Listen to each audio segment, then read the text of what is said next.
Tom and Ann LoPrinzi, Julie LoPrinzi Durso.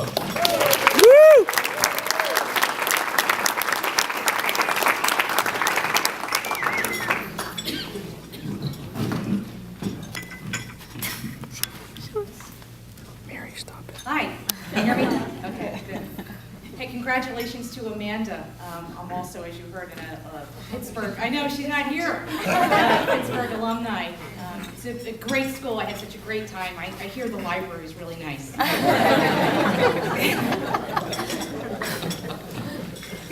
So a few weeks ago, my mother asked me to introduce her here at this event, and I was honored. But then she says to me, Julie, please don't tell any embarrassing stories about me. And of course, I immediately thought, what is the most embarrassing story I can tell you tonight? No, I'm not going to tell any embarrassing stories. No, sadly, I couldn't think of anything embarrassing that's relevant here. Only remarkable. It all started, she actually started playing tennis during the Ford administration. And after a few years and a growing passion for the sport, she began her long journey of both paid and unpaid contributions to the community that continue today. The first thing that she did was she volunteered with junior development at two local tennis clubs, the Hamilton Tennis Club, which I believe is now an ice skating rink still, and the Hamilton Tennis Club, which is now called the Carl Abbott Tennis Center. And then in the mid-'80s, she went broader and she volunteered at the Middle States USTA. And interestingly, she was the ranking chairperson for girls 16 and under. Now, I think I was in that age group at that time. And this is when they did rankings manually. So I believe this is a key reason why my ranking fluctuated so much. Perhaps if I had emptied the dishwasher every time you asked, maybe my ranking would have improved. She also served on the PR committee and the awards committee, and from 2002 to 2006, she was the director of marketing communications. Then in 1988, she had this crazy lunatic idea that she wanted to start a weekly newspaper column that focused on the local tennis scene. So she actually went to the Times, pitched the idea, and then got the gig with no experience. So when she told her family about it, we were like, what could you possibly write about on a weekly basis? Well, apparently a lot. November 6, 1988 was my mother's first article, and her most recent article was today. That adds up to 22 years and 1,142 articles.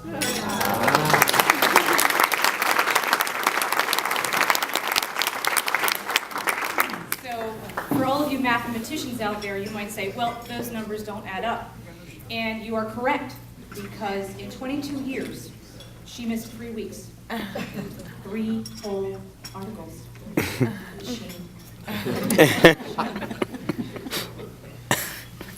But this number does not include all of the other articles that she's written covering the US Open, Cryan tournament coverage, local high school tennis, world team tennis, so that probably adds a few hundred additional articles to her resume. My mom recently told me that one winter the Times actually wanted to drop her article. And so she proceeded to outline all of the different story ideas that she had lined up for the entire winter. So now I don't know if these story ideas were any good or she was just simply relentless, but they never dropped the article because my mother never runs out of ideas. I think you all learned tonight that my mother writes in shorthand, and I think that's remarkable. So if you're talking to her on the phone or in person, and she's got a notebook in her hand, more than likely she's writing notes in gobbledygook, and then she is later translating that into an article that we can all read and understand. Now, I don't think there's many people who write in shorthand anymore. Maybe there's a closeted community of these people, but I still continue to find it fascinating. Now, all while she's been writing her column over the past decade, she's found time to do other things, like lead Mercer County Tennis Council efforts, such as the Hall of Fame website and other events, captain both USTA and World Team Tennis Leagues, serve on the NJTL Board of Directors, be a board member for the New Jersey District and editor of NetPlay magazine, be a board member of the U.S. Tennis Writers Association, play tennis on what seems like a daily basis, take tap dancing lessons at the Y. I mean, it's exhausting. You know, on a typical day, my mother and I have a phone conversation that goes something like this. So, hey Mom, what are you up to today? And she'll say, oh, nothing crazy. I just have strength training class in the morning. Then I've got a phone interview. Then I've got a lunch meeting with someone important in the tennis community. Then I have to cover local high school tennis. Then I have a tennis match after that. And I have 2 articles that I have to write that are due by 8 p.m. Like, who does this? Maybe Chappie?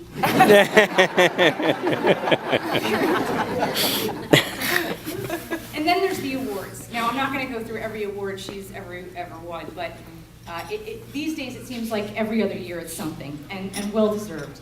So I'll just go through a couple of the highlights here. In 1988, we were awarded Family of the Year by the New Jersey District. She's won media awards for Middle States in 1989, 1996, 2004, and 2009. She was inducted into the Mercer County Hall of Fame in 2004, and she's been the recipient of other local achievement awards, including the Crying Tournament, Cooser Tennis Club, and the Elks Club. Now, my mother doesn't like to talk about herself as a tennis player because she's actually cringing right now, but mainly because she tells you she's not very good. But the reality is that she is. She's won or been the finalist in many tournaments. Too many to go through here, but I'll just give you an example. Most recently, her USTA league team just qualified for nationals that are going to be taking place in Arizona in April in 2011. So I'll leave it at that. Except for one other little tidbit I'll share with you is that Anne is ambidextrous. She actually writes with her left hand and plays tennis with her right. So in my estimation, you should be able to write your column and play tennis at the same time. You can fit more into your day. So I recently had a baby girl, and the very first baby gift that I got was a pair of baby Wilson tennis shoes that came in a tennis can. From guess who? No, it was not Chappie.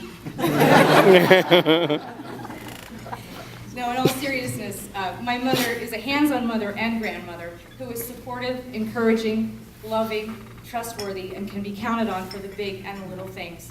And anyone who knows my mother will tell you that she is energetic and she's passionate. She's passionate about tennis, she's passionate about serving her community, she's passionate about friends and family, she's passionate about life, and she's just a whole lot of fun to be around. So congratulations, Mom, well deserved. We're very proud of you and we love you.